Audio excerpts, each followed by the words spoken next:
नमस्कार दोस्तों, आप सभी का स्वागत है एक बहुत ही डरावनी हॉरर स्टोरी में। आज की जो कहानी है सचमुच में घटित और रूह कँपा देने वाली स्टोरी है। कंप्लीट स्टोरी सुनोगे आप तो आपके रोंगटे खड़े हो जाएंगे। कहानी को स्टार्ट करने से पहले मैं आप लोगों से जानना चाहती हूँ कि क्या आप लोग मुझे सब्सक्राइब किए हैं। ऐसे बहुत सारे लोग होते हैं जो पूरा का पूरा वीडियो देख लेते हैं लेकिन सब्सक्राइब नहीं करते हैं। प्लीज़ सब्सक्राइब कीजिए। आप लोग सब्सक्राइब करेंगे तभी इसी टाइप की और भी हॉरर स्टोरी मैं आप लोगों के लिए लेके आऊँगी। तो चलिए बिना समय गवाए इस कहानी को स्टार्ट करते हैं। तो हरियाणा के एक नामी कॉलेज में हरफूल नाम का एक लड़का पढ़ाई करता था। उसने फर्स्ट ईयर में एडमिशन लिया था साइंस में। पढ़ने में हरफूल काफी ज्यादा तेज तरार था। यहाँ पर हरफूल को पढ़ते हुए कम से कम 20-25 दिन हो गए थे और एक दिन अचानक से प्रिंसिपल ने हरफूल को बुलाया और बोला कि हरफूल आओ और इनसे मिलो। इनका नाम है मोहिनी और मोहिनी का नया एडमिशन है। कुछ रीजन होने की वजह से ये जो लड़की है लेट ज्वाइन कर रही है, अपना क्लास लेट ज्वाइन कर रही है। और तुम पढ़ने में बहुत ही ज़्यादा तेज तरार हो, तुम अच्छे हो, तो एक काम करो, इसका जितना भी पीछे का है वो तुम नोट्स दे देना, तुम पढ़ाना, तुम समझाना। तो हरफूल ने प्रिंसिपल को बोला कि जी सर, क्लास खत्म होने के बाद से मैं 1 घंटा रेगुलर इसको पीछे का जितना भी हमारे सिलेबस में है मैं इसको पढ़ा दूंगा। तो ये बात हुई और उसके बाद से दोनों लोग क्लास में आए। हरफूल और मोहिनी दोनों एक ही साथ एक ही क्लास में पढ़ते थे। और जो मोहिनी थी बहुत ही सुंदर एंड प्यारी थी। हरफूल ने जब मोहिनी को देखा तो उसको बोलते ना फर्स्ट नज़र वाला प्यार हो गया। और यहाँ पर हरफूल कुछ बोल नहीं पाया। हरफूल दिखने में तो बढ़िया था, सीधा साधा सा लड़का था, पढ़ाई में काफ़ी अच्छा था। मोहिनी हाई फाई, मतलब अच्छे घर से बिलोंग करती थी एंड कपड़े भी अच्छे पहनती थी। उसका थोड़ा रहना सहना अलग टाइप से था। और यहाँ पर मोहिनी का जो नेचर था कूल था, अच्छा था। मोहिनी सबसे घुल मिल जाती थी, सबसे दोस्ती कर लेती थी। मोहिनी को यहाँ कॉलेज आते हुए 4-5 दिन हुए और मोहिनी ने सबसे दोस्ती कर ली। हरफूल ने मोहिनी का जितना भी छूटा था सिलेबस में वो सारा 1 वीक में कंप्लीट कर दिया और फिर दोनों एक साथ हो गए। यहाँ पर हरफूल मन ही मन चाहने लगा था मोहिनी को और मोहिनी हरफूल की बहुत ही अच्छी दोस्त बन गई। ये दोनों इकट्ठे रहते थे, साथ में रहते थे, साथ में पढ़ना, साथ में कैंटीन जाना, साथ में घूमना। यहाँ पर हरफूल मन ही मन मोहिनी को बहुत ज़्यादा पसंद करने लगा था और वो सोच रहा था कि मैं प्रपोज कर दूँ, मैं मोहिनी को बोल दूँ और मोहिनी मेरी बहुत अच्छी दोस्त है, वो मुझे मना नहीं करेगी। मतलब यहाँ पर हरफूल ख्वाबों का पुल बुन रहा था। यहाँ पर हरफूल ने फाइनली तय कर लिया कि मैं कल मोहिनी को प्रपोज कर दूंगा। तो हरफूल ने वेट करना चालू कर दिया अगले दिन का। और जो एक एक मिनट होता है ना, एक एक सेकंड होता है, वो सालों के बराबर लग रहा था। यहाँ पर हरफूल को कैसे भी रात कटी। नेक्स्ट डे हुआ और जो हरफूल है बहुत ही अच्छे से रेडी हो गया, गया गुलदस्ता लाने के लिए कि आज मैं कॉलेज में ही प्रपोज कर दूंगा। और कॉलेज आया और कॉलेज आने के बाद से वह मोहिनी का इंतजार करने लगा, लेकिन उस दिन मोहिनी कॉलेज नहीं आई। हरफूल थोड़ा सा निराश हुआ, उसको समझ नहीं आया क्या करे। वो जो गुलदस्ता लाया था उसको फिर अपने साथ घर ले गया। उसने सोचा कि ठीक है आज नहीं आई, मैं कल बोल दूंगा। फिर वो कल आया बोलने के लिए मोहिनी को प्रपोज करने के लिए, लेकिन मोहिनी कल भी नहीं आई। ऐसा करते करते 1 वीक चला गया और हरफूल को टेंशन होने लगा कि अरे मोहिनी क्यों नहीं आ रही है, उसको कहीं कुछ हो तो नहीं गया, उसकी तबीयत तो नहीं खराब हो गई। हरफूल ने मोहिनी के जितने भी गर्ल्स दोस्त हैं ना उन सबसे पूछ लिया। लड़कियों ने बोला कि नहीं मुझे नहीं पता है मोहिनी क्यों नहीं आ रही है, मुझे बताई भी नहीं है। और हरफूल के पास मोहिनी का नंबर था, जो टेलीफोन वाला नंबर होता है ना वो था। बट हरफूल डर के मारे फ़ोन नहीं कर रहा था कि कहीं आंटी फ़ोन ना उठा ले, अंकल ना उठा ले, क्या सोचेंगे क्या बोलेंगे। और बहुत सारा चीज़ सोच के हरफूल चुप रहा, शांत रहा। और हरफूल इंतज़ार करने लगा कि कभी तो मोहिनी आएगी, कितना छुट्टी लेगी, 10 दिन बाद आएगी, 15 दिन बाद आएगी, जब आएगी तभी मैं उसको बोल दूंगा।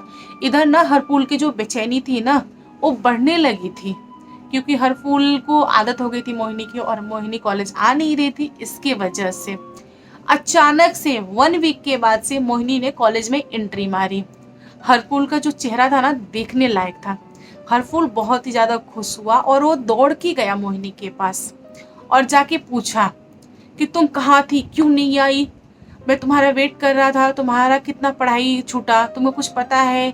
ये कॉलेज में हो गया, तुमको कुछ भी पता नहीं है, तुम बताओ तुम कहाँ थी?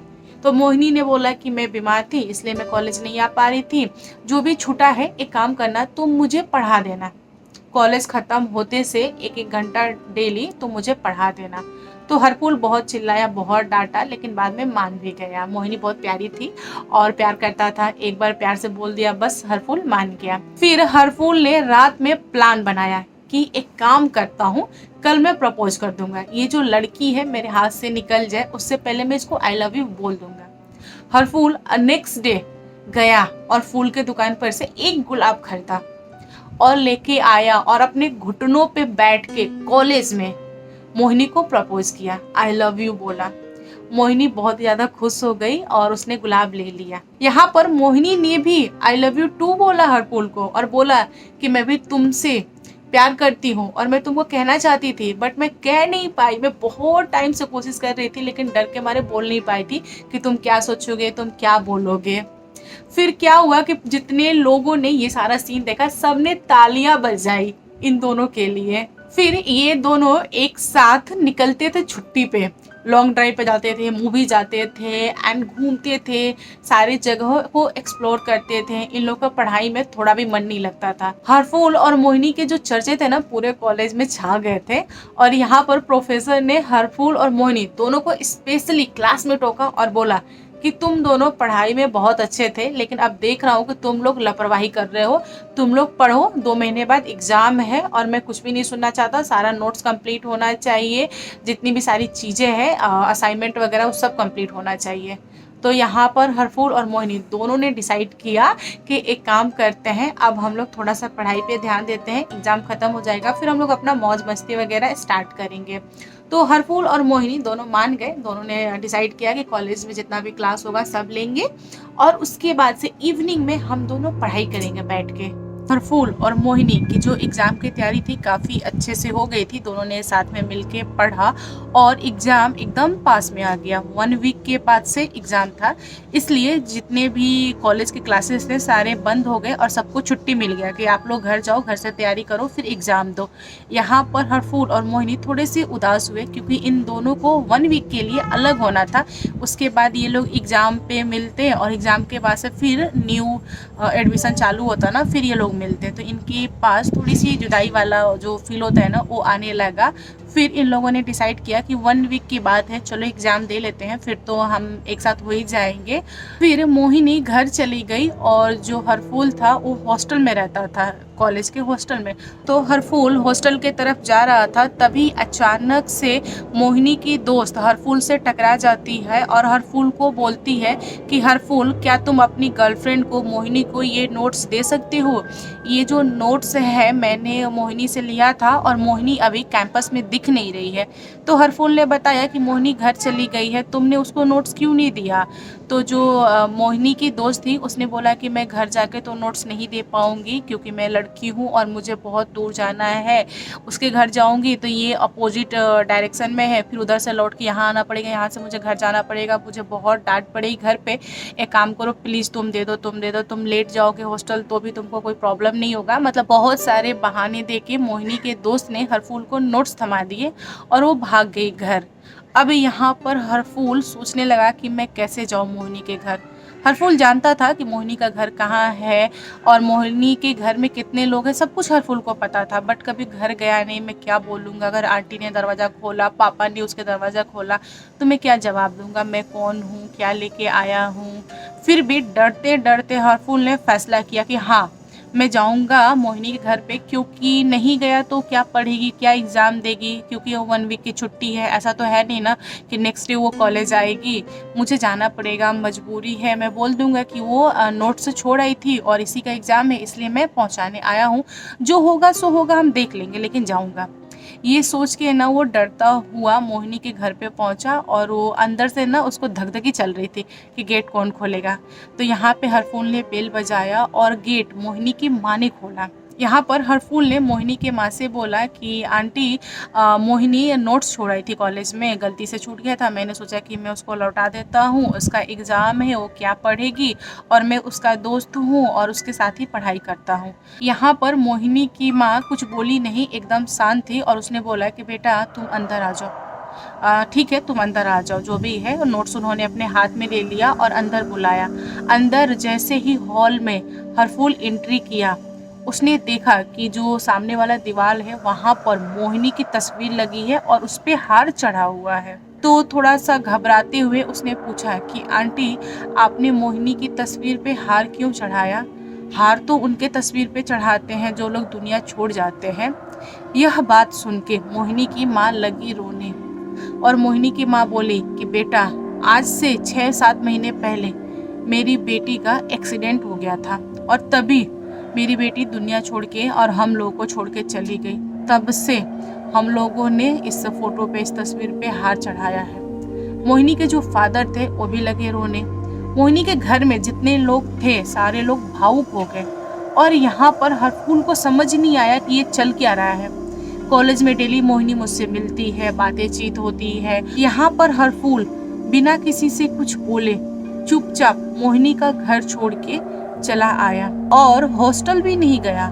वह डायरेक्ट गाड़ी किया और अपने घर आ गया और अपनी माँ से आके सारी बातें बताई कि माँ, एक लड़की थी जिससे मुझे प्यार हुआ और ऐसे ऐसे घटना घटी और उसके घर जाने के बाद पता चला कि वो तो इस दुनिया में है नहीं और वो लड़की डेली मुझसे मिलती है। यहाँ पर हरफूल की माँ ने हरफूल को समझाया कि देख बेटा, जिस लड़की से तू प्यार करता है, जो लड़की डेली तुझसे मिलती है, वह मोहिनी नहीं है, वह मोहिनी की आत्मा है। माँ ने अपनी कसम दी और बोली कि बेटा, तू कसम खा कि तू उस लड़की से दोबारा नहीं मिलेगा, मतलब तू उस आत्मा से दोबारा नहीं मिलेगा। अगर वो तेरा पीछा करती है, तेरे पास आती है, तो तू उसको मना कर, तू उसको बता कि हम दोनों का कोई मेल नहीं है, मैं इंसान, तुम आत्मा। और यहाँ पर हरफूल का जो दिल है ना, वो मानने के लिए तैयार ही नहीं कि मोहिनी इस दुनिया में है नहीं। लेकिन फिर भी हरफूल की माँ, मोहिनी की माँ, सारे लोगों ने इस बात को माना और बताया, हरफूल को समझाया। तब जाके हरफूल को लगा कि हाँ, ये सारे लोग सही बोल रहे हैं। हरफूल डायरेक्ट एग्जाम के दिन आया और उसने देखा कि मोहिनी भी आई है, पेपर लिख रही है और हरफूल ने भी पेपर लिखा। उसके बाद मोहिनी घर लौट गई। नेक्स्ट पेपर के दिन ये दोनों आए। उन लोगों ने थोड़े बहुत हाय हेलो, मिले जुले, बात किए और दोनों ने एग्ज़ाम लिखा। एग्ज़ाम बीतते गए। जो सबसे आखिरी वाला पेपर था, उस दिन मोहिनी ने बोला था हरफूल को कि एक काम करेंगे, एग्ज़ाम देने के बाद से हम दोनों चलेंगे घूमने के लिए और मुझे तुमसे बहुत कुछ बात करना है। इतने दिनों से हम लोग बात नहीं कर पाए थे ठीक से। आज पेपर ख़त्म हो जाएगा, टेंशन ख़त्म हो जाएगा, फिर हम दोनों बात करेंगे। यहाँ पर हरफूल मान गया क्योंकि प्यार भी करता था और हरफूल को यह सच पता था कि मोहिनी एक आत्मा है। तो हरफूल और मोहिनी एग्ज़ाम के बाद मिले और ये लोग काफ़ी दूर तक गए घूमने के लिए। इवनिंग हो गया, एक जगह दोनों बैठे और मोहिनी बहुत कुछ बता रही थी हरफूल को। तो यहाँ पे हरफूल ने बोला कि मोहिनी प्लीज़, अब तुम मुझसे मत मिलो, क्योंकि तुम मुझसे मिलोगे तो मैं खुद को कंट्रोल नहीं कर पाऊँगा। तो मोहिनी को समझ नहीं आया कि ये कहना क्या चाह रहा है। मोहिनी ने बोला कि जो भी बताना चाह रहे हो तो खुल के बताओ। तो हरफूल ने बताया कि मैं तुम्हारी सच्चाई जान गया हूँ। यहाँ पर मोहिनी ने हरफूल को बोला कि अगर तुम जान गए हो कि मैं इस दुनिया की नहीं हूँ, मैं दूसरे दुनिया से आ रही हूँ, सिर्फ तुमसे मिलने आ रही हूँ, तो तुम्हारा फैसला क्या है? तुम क्या चाहते हो कि मैं तुमसे मिलने आऊँ या ना आऊँ? जैसा तुम्हारा फैसला होगा मुझे मंजूर होगा।